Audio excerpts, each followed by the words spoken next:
you can feel the pressure building in Denver, can't you? I saw a study last week, and you've heard the saying opposites attract. But over the course of 20 years, they did a study, I think it was a 20-year study, that opposites may initially attract, but couples, people, relationships that have 80 to 90% of things in common last.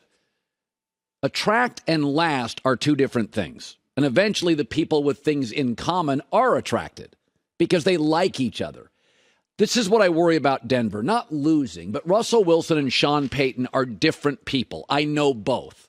I know Sean better, but I know both. Sean is raw, upfront, critical, intense, urgent. Russell tends to be more optimistic and polished, and that's fine. But they're different people. I mean, they are different personalities. And that's why losing is trouble, especially as a home favorite in September. So there are so many, and I want to add this. I got nothing against Russell. I don't know if he's washed. I don't think he is. But there are so many great young quarterbacks in their prime. I'm paying you $48 million a year starting next year, which is going to limit what I can surround Russell Wilson with. You got to give me some special. Yesterday, I just saw efficient. A bunch of underneath stuff. The passing chart. They didn't throw the ball down the field. Russell was 27 of 34, but only 177 yards. No pop, nothing over the top. You're not going to win a Super Bowl if every drive has to be 11 yards, 11 plays. You're just not going to be. I need special. Sean Payton could go get somebody for 28 that's efficient. You got to have pop when you start paying 45, 48, 52.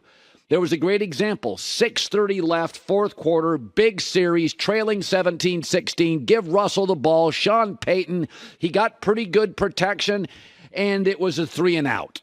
They got pretty good protection yesterday to Denver, and they had an efficient run game.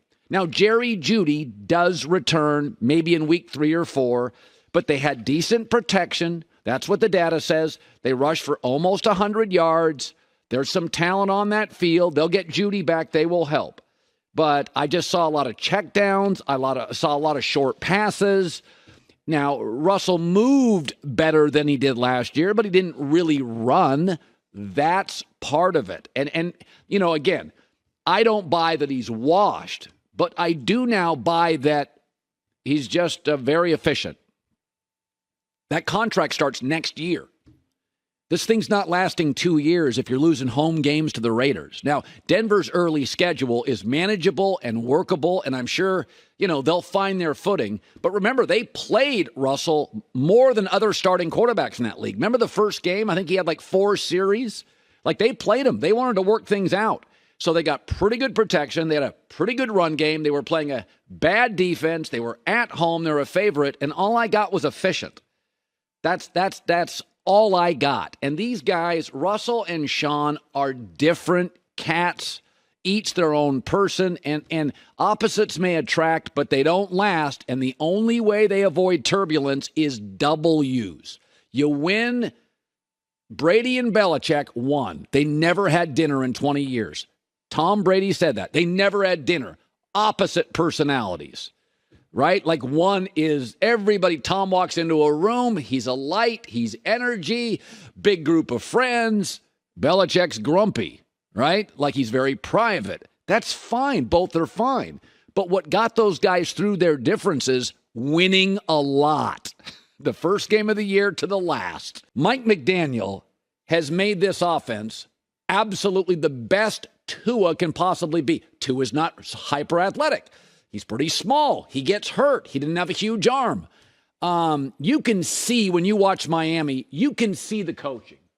It's clever. It's multiple. It's shifty. It's deceptive offensively. It's really clever. And you can see Mike McDaniel's situational coaching. On the other side, Brandon Staley is a defensive coach. He now has the most expensive defensive roster in the league, a Bosa on the edge. He's a defensive coach, yet the Chargers defense is a mess again this year. And by the way, the Chargers played more man coverage in week 1 than any team, and they were facing Tyreek Hill. What are you doing? Yeah, man up, Tyreek Hill. The Chargers don't even have great corners. When you're facing Tyreek Hill, roll over, coverage, do something. So it's really interesting. I thought yesterday was a coaching mismatch. Mike McDaniel is getting everything out of Tua. And you can just see it when you watch television. I don't have to be in a headset. But since Staley has arrived as a defensive coach with a Bosa on the edge, a Khalil Mack, they've spent money on defense. They have the fourth worst scoring defense in the league, the sixth worst yardage defense in the league, and the third worst defense in the league on third down. If you watched that game yesterday and you watched them last year, no team in the league gives up more 3rd and 10 first downs than the Chargers. So Staley can't get his side of the ball right. That is a huge warning sign. You know, remember when Brian Flores took the job with the Miami Dolphins years ago? He and Tua didn't get along. But that Dolphins defense and special teams were great by week 8. And they didn't have great personnel. So Brian Flores mastered his side of the ball. 8 games. Without a lot of great players. So when you're a defensive coach, you have the most expensive defensive roster. You got a Bosa on the edge. And you have a quarterback and an O-line that gives your defense ample time to rest. You can't look like that. Now, Miami's explosive. You'll face most offenses won't look like that.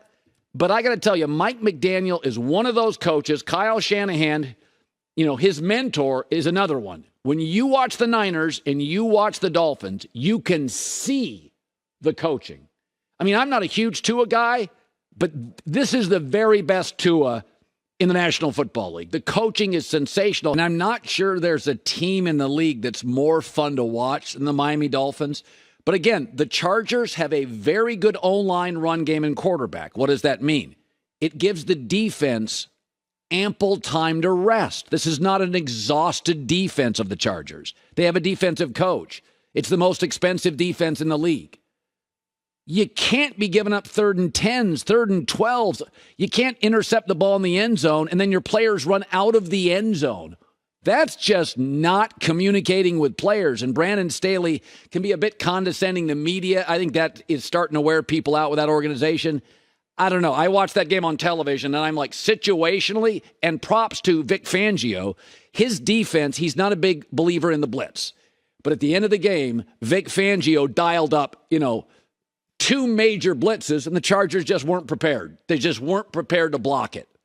That's coaching. You're not going to expect that. So, and I'm not taking anything away from Miami's players or the quarterback, but when I watched that game, that was a coaching mismatch. Situationally, it was a major coaching mismatch. Staley is a defensive guy. Their defense stinks. And it's not like he didn't have anything to work with. He's had Khalil Mack. He's got a Bosa. I mean, they had a rookie who had a big play yesterday. They've drafted well. Got to be better. Hi, everybody. Thanks for watching. Subscribe here to get the latest from the show. Also, be sure to check out more of the best clips from The Herd or go watch a few segments from other shows on FS1.